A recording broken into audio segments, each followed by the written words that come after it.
once. I'm going to share it with you guys. The first time I ever saw anything from the spirit world is I was coming home from Calgary. My mom and dad took me towards Edson. We went to Edmonton that way through the mountains.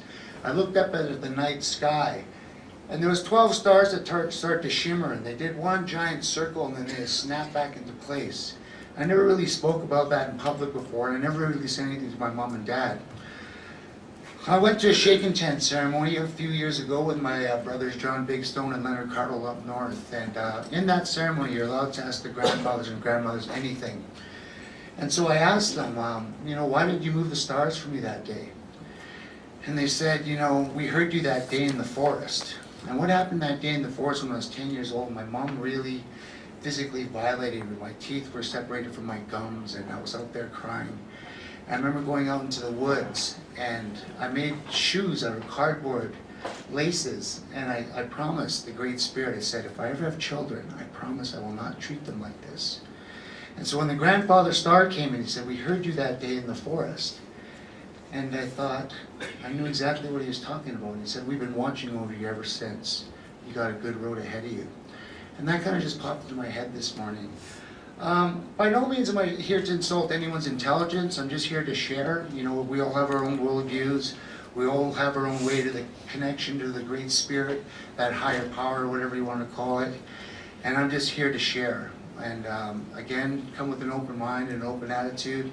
And if I say something that lands with you and you can make sense of it and you can carry that on your daily life, please feel free to do so. And if something doesn't land with you, then that's okay, right? Because we all are full-grown men and women, and the Great Spirit gave us a mind to think of our own. So, the pinnacle of my presentation is always this. I'm sure you guys have seen this before. We call this a medicine wheel or a cycle of life. And what it is a cosmic blueprint that represents all of creation. So I'm almost holding 7 billion lives in my hand. The number 4 to Native people is a very strong sacred number. And what these 4 colors represent are all the 4 nations of humanity. So we have our black brothers and sisters, people from MOV1BA, Trinidad, West and East Africa, Jamaica. That list goes on and on. We have our white brothers and sisters, people from Ukraine, Dutch, Ireland, Scandinavian, Scottish, English, Irish, Polish, so on and so forth. We have the yellow nation of people from Japan, Vietnam, Korea, Singapore, China, and that list goes on and on as well. And then we have the red nation of people, that's people from the Middle East, South America, and people on Turtle Island. So in Canada alone, we have over 600 native bands in 12 different language families, all the way from Mi'kmaq, the Beothuk, the Haudenosaunee, the Huron Nation, the Ottawa people, the Dawa, the Saulteaux, the Assiniboine, the Cree, the Blackfoot, the Tlingit, the Inuit, and everything in between. So when you're looking at this medicine wheel, you're actually looking at all the people on the planet, and for somebody to come here and say they're an expert on the medicine wheel, they're claiming to know all the different world religions, spirituality, language, school of thought, which is impossible. You can keep coming back to Mother Earth and almost live 7 billion lives and still know everything. So when you're speaking to an elder in a traditional sense, when he or she says, I know nothing, they're looking at that big worldwide picture. Not only does it represent all the human beings on the planet, it represents one individual native person. So the black's the color of my hair, the whites are the whites of my eyes and the bones inside of my body. The yellow symbolic on my skin color, and the red is the blood that flows through me. So from one individual to everybody on the planet.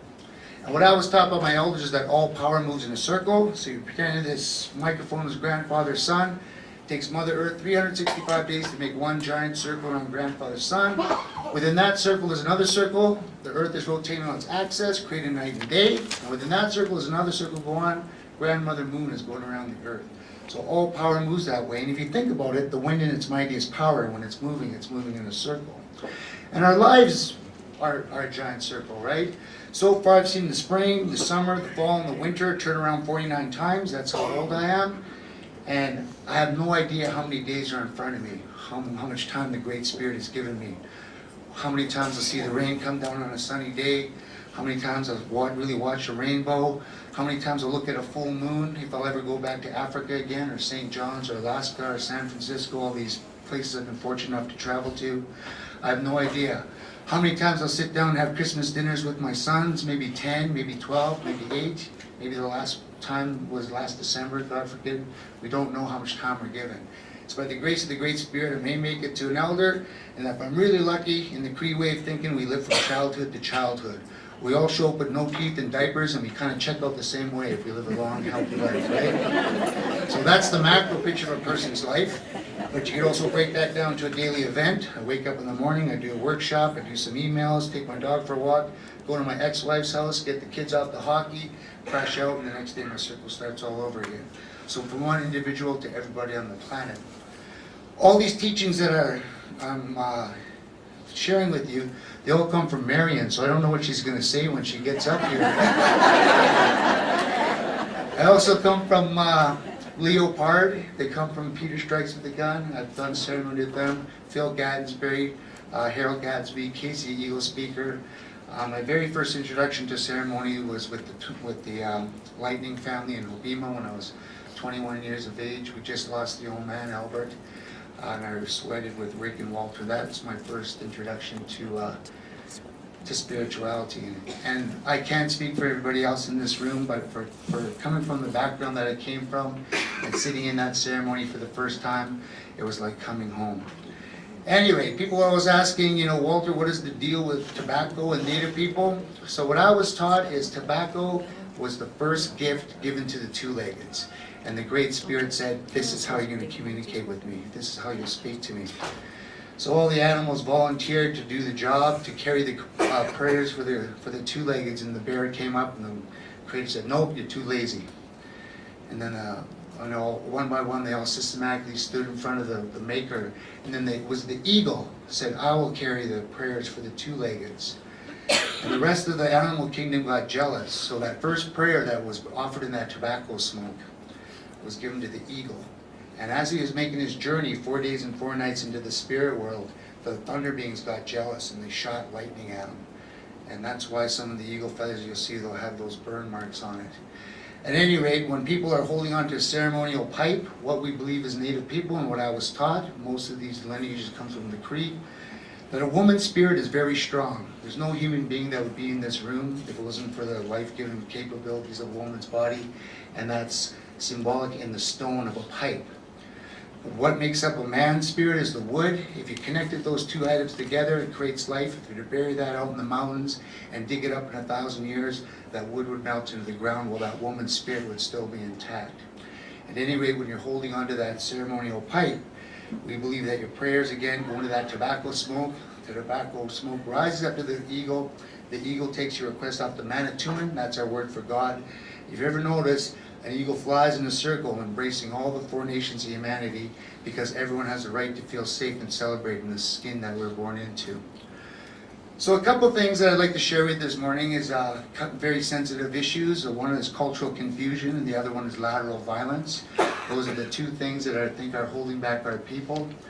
That cultural confusion was passed down from the churches, and I'm not saying this to make anybody feel bad. Nobody in this room came and took our kids away from our communities, but that's something that's happened in the historical Canadian chapter that people like to ignore.